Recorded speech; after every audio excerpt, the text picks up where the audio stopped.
ലോകത്തെ ഏറ്റവും നല്ല മനുഷ്യന്മാർ മദീനക്കാരാണെന്നാണ്. അത് കഴിഞ്ഞാൽ പിന്നെ ലോകത്തെ ഏറ്റവും നല്ല സ്വഭാവമുള്ള ആൾക്കാർ ഒമാനികളാണത്രേ.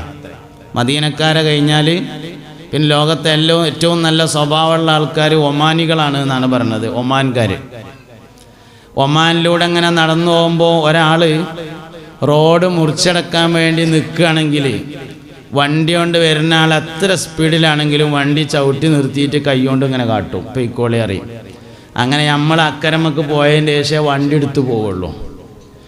ഒരാൾ അങ്ങനെ നിർത്താതെ പോകുന്നുണ്ടെങ്കിൽ അയാൾ മലയാളിക്കാരെന്നാണ്.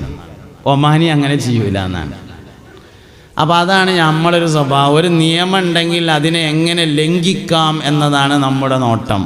ബാക്കി ലോകത്തെ എല്ലാ മനുഷ്യന്മാരും നിയമം എങ്ങനെ പാലിക്കാം എന്ന് നോക്കുന്നവരാണ്. അതുകൊണ്ട് മുഅ്മിനീങ്ങളായ ആളുകൾ നിയമത്തെ കൃത്യമായി പാലിക്കണം. നമ്മൾ വണ്ടിയേറ്റ് പോകുന്നുണ്ടെങ്കിൽ അതിൻ്റെ പുക ടെസ്റ്റ് ചെയ്ത പേപ്പർ ഉണ്ടാവണം, അതിൻ്റെ ഇൻഷുറിൻ്റെ കടലാസ് ഉണ്ടായിരിക്കണം, അതിൻ്റെ ടാക്സ് അടച്ചിരിക്കണം, എന്നിട്ട് ഓടണം.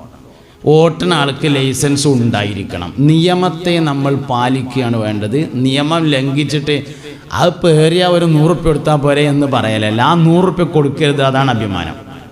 അങ്ങനെ ഒരു 100 റുപ്യ കൊടുക്കാനുള്ള വക ഉണ്ടാകരുത് എന്നുള്ളതാണ് അഭിമാനം എന്ന് പറയുന്നത്. അപ്പോൾ അത് അദ്ദേഹം പറഞ്ഞ ഒരു കാര്യമായിരുന്നു. രണ്ടാമത് അദ്ദേഹം പറഞ്ഞത് 17.5 ലക്ഷം കോടി രൂപ ചെലവഴിച്ചു. 17.5 ലക്ഷം കോടി ഇന്ത്യൻ രൂപ ചെലവഴിച്ചിട്ട് ഖത്തറിൽ വേൾഡ് കപ്പ് നടന്നു. 17.5 ലക്ഷം റുപ്യല്ല, 17.5 ലക്ഷം കോടി ഇന്ത്യൻ രൂപ എന്ന് പറഞ്ഞാൽ നമുക്ക് ആലോചിക്കാൻ പോലും പറ്റൂല ആ എമൗണ്ട്. അത്രയും പൈസ ചെലവാക്കിയിട്ട് ഖത്തറിൽ വേൾഡ് കപ്പ് നടന്നിട്ട് ഖത്തറിൽ ആകെ രജിസ്റ്റർ ചെയ്ത കേസ് ഒരെണ്ണാണ്. ഒരു കേസ് വിദേശത്തുനിന്ന് വന്ന ഒരു പെണ്ണിൻ്റെ പേരിൽ ഒരു കേസ് എടുത്തു, അത് മാത്രമാണ്. താനൂർ നിയോജക മണ്ഡലത്തിൽ രജിസ്റ്റർ ചെയ്തത് 2 കേസാണ്.